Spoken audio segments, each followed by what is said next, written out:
I have made quite a bit of videos on the band Genesis, obviously one of the greatest progressive rock bands ever, and even one of the greatest pop bands ever. I've talked about their 15 studio albums already, so why am I talking about Genesis again? Well, you've seen the title of this video, and in this one, we're going to talk about a lesser known release from the band, and that is this right here. This is called Spot the Pigeon. This was released in May of 1977, and this was the band's first EP. So a little backstory on how I came across this. I was at a record store one day, and usually when I go there, I'm usually looking at the CDs because of course I am mainly a CD person, but every once in a while, I'll look into the vinyl, and even on rare occasions, I'll look at the 45 singles, and just at a whim, I found this, and I've heard of this thing, and I just could not pass it up. And even better, it was only $5. And now that I have it, I think it would be a great opportunity to talk more in depth on this release, and go through the history and give my thoughts on the songs themselves. So, if you're a big Genesis fan, then please give this video a like, subscribe if you are new, and let's go ahead. Let's talk more about what's so special about a f***ing pigeon. Found one.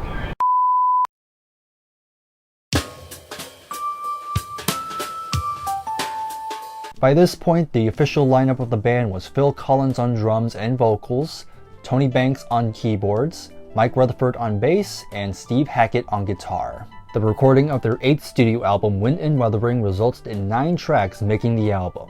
However, there were 3 other tracks written around this time as well. At that point, the band deemed these songs not worthy enough to make it, thus were left off. And then months after, they decided to put these 3 songs onto an EP. As previously stated, the EP would come out in May of 1977 in the UK, not in the US. And the result was that it actually peaked at number 14 in the UK singles charts. And another thing about this EP is that this is the final studio appearance of Steve Hackett before he would ultimately leave the band. Well, I was starting to write more and more material, and it was harder and harder to incorporate that into a band format. Plus, I wanted to work with other people. I felt I had to take the risk in order to find out just how good I was on my own. You know, very, very fond memories of working with the band, and I learned a tremendous amount. Even though this is Steve's last appearance in the studio, his last official release would be on the Seconds Out live album that will come out the same year. And now that we talked a little bit of the history, there's one thing we should also talk about. What the heck does Spot the Pigeon mean? Basically, the title is a play on the phrase spot the ball. This was a newspaper promotion where the ball is deleted from a sports photo and people guess where the ball would be. This is mostly associated with football. I mean this football. The band simply replaced ball with pigeon, as 2 of the tracks on the EP kind of fit a similar theme of sports and pigeons.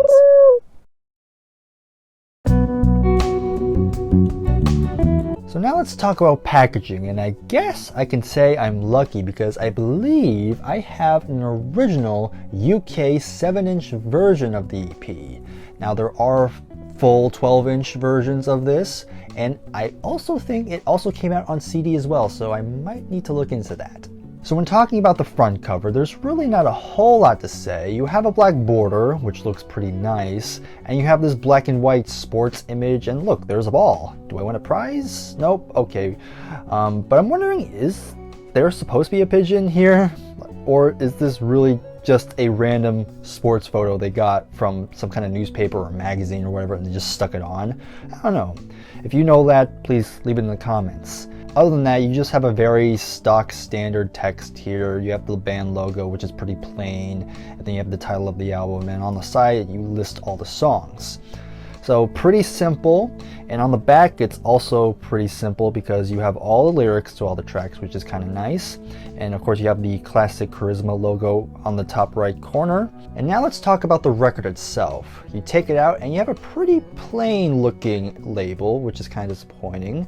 Kind of would have liked to see the official Charisma label, but you know, what can you do? You have side A, you have 2 songs on the first side with Match of the Day and Pigeon, and on the other side, on side B, you have the 3rd song, Inside and Out. But the other thing that's worth noting about this is that the actual center is your more typical kind of circle, hole, whatever you want to call it, in the center, because especially in the US, most 45 singles look more like this, where it has a more bigger hole in the center. But I guess in the UK, they actually were a lot smarter and made it a lot easier by having a more normal hole, because I know that because I actually have the UK Into Deep single that the band also put out in the 80s, and it's the same idea. But that's kind of an interesting tidbit. That's something I've noticed, so it's kind of nice. You can let me know in the comments which is actually better. There's probably a reason for it, maybe to save cost, then, you know, but that's just a little observation I've noticed.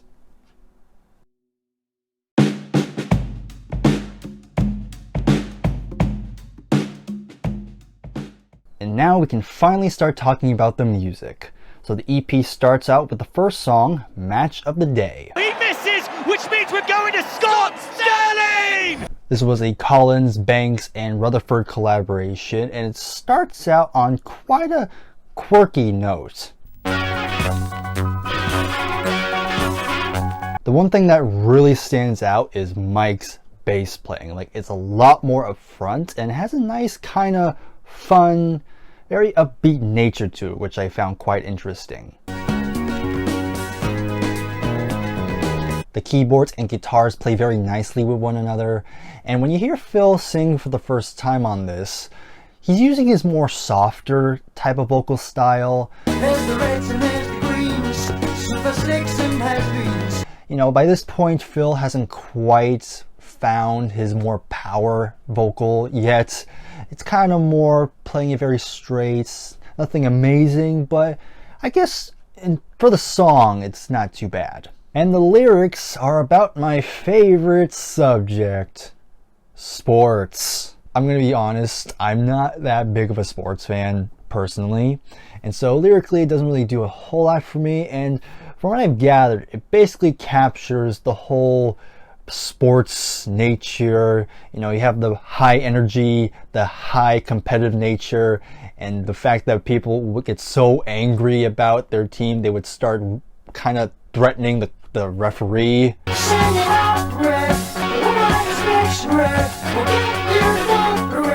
I guess if you're a sports fan, you probably would be more into it. Me, I think it's decent. My only problem with this song is that it kind of stays in the same vein for the majority of the song. And the song's not that long either. It's like roughly 3 minutes. So it's kind of in one ear then out the other. Again, it sounds fine, but it's definitely not one of my favorite Genesis songs I've heard. But I guess it kind of sets the tone decently enough. So other than that, it's a solid track overall. Despite my lukewarm opinion of the song, at least I'm not alone, because Phil Collins himself has actually talked kind of down on this track. It was also not our finest hour looking back on it now. I wrote the embarrassing lyrics, and the track featured an attempt to bring some of the hipper grooves of the day into Genesis with very suspect results. What is that? Fucking Pigeon. And now we have the last song on the first side. We have Pigeons. And this was another Banks, Rutherford, and Collins collaboration. It's interesting how this song also has a very quirky nature to it, and it has probably the most humorous opening line to a Genesis song I've ever heard.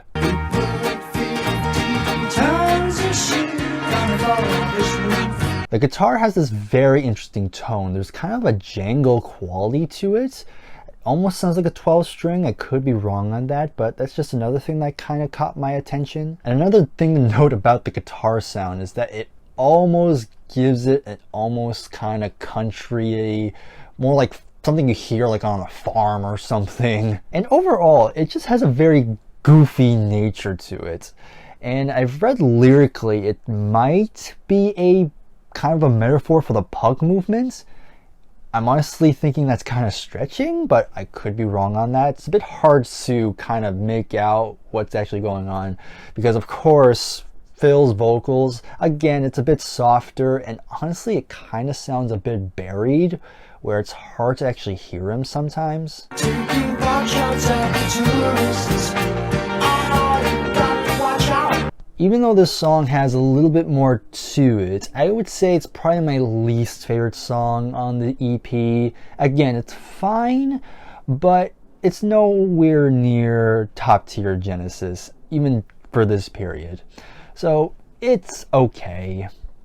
I don't belong here. I was set up. I want a lawyer. Now we flip to side 2 of the EP, and we have the last song, Inside and Out. And this was a whole band collaboration. Upon doing my research for this video, I have read that the band is pretty dismissive of this EP. I mean, I already mentioned Phil not really caring for Match of the Day that much, but Inside and Out has kind of been seen as definitely the best song on here. Even more so with the fact that Steve Hackett has talked much praise of this track. In 2017, Steve has even stated, "I think it's one of the stronger tracks that didn't make it onto the album. I think it should have been because it has a very beautiful sound to it. Right from the word go, it's got that Genesis multi-jangle thing where it sounds like one guitar." And you know what? I gotta agree, because I also think this is by far the best song on here. It's also worth noting that this song was used as the B-side to the single Follow You, Follow Me, only in the US though. This is also the longest song on the EP, as it clocks in at roughly 6.5 minutes, but it starts on a great note with the guitar sounding really pretty and the keyboards give it a nice touch.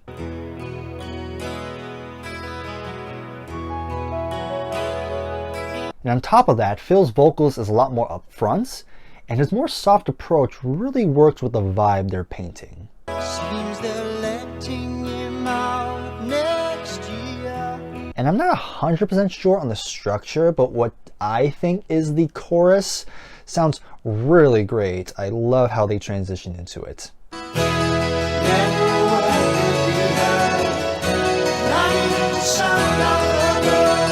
It's a song that gets bigger as it progresses, the drums kick in, and you basically have a great kind of jam session with an excellent guitar solo and some great keyboard playing all around.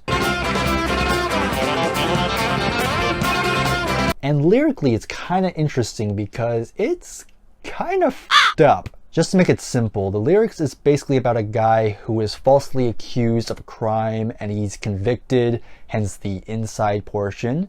But then you have the out portion where he's let go, he's free. Of course there's hardships because of course there's going to be people judging him on something he probably didn't do.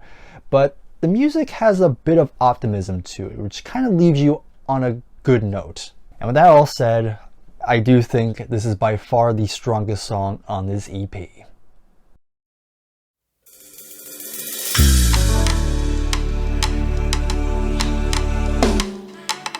And now that we've talked about all 3 songs, just for the heck of it, let's rank them real quick. At number 3, I'm going to go with Pigeon. Number 2, I have Match of the Day. And number 1, to no shock, I have Inside and Out. And now to give my final thoughts on the EP. Overall, I think it's a very interesting listen.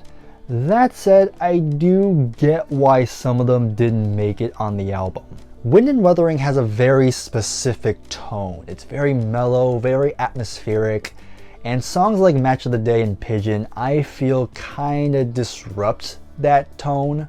And I'm not saying those 2 songs are bad, I just think they're definitely not the band's strongest. However, Inside and Out, I feel could have worked. And it's kind of a shame it didn't actually make it. Just replace All in a Mouse's Night and we're cool. And one more thing worth noting is that Match of the Day and Pigeons are also, as I stated previously, a lot shorter than what Genesis were used to at this point. So I feel this EP also demonstrates more of the shift that Genesis would eventually go into, especially when they go into the next album and then there were 3, where they would have their first major pop hit. And to sum up, if you're a big Genesis fan, I would still say check it out. Who knows, you might be surprised. Either you find it at a record store, I don't know if it's on any streaming platforms to my knowledge, but you can find it on YouTube. And even though 2 out of 3 is not their strongest, who knows, you might be surprised. You might actually enjoy some of these songs a lot more. It's a part of their discography that's often forgotten, but I think it's very fascinating, and I'm very happy to actually own it in my collection. So there you have it. That is my kind of video essay and review on Genesis' Spot the Pigeon. If you have heard this EP, please leave in the comments below, and you can let me know your favorite song on it. And until then, that's it for me. If you enjoyed this video, please give it a like, subscribe if you are new, and I will see you in the next video. Take care and goodbye for now.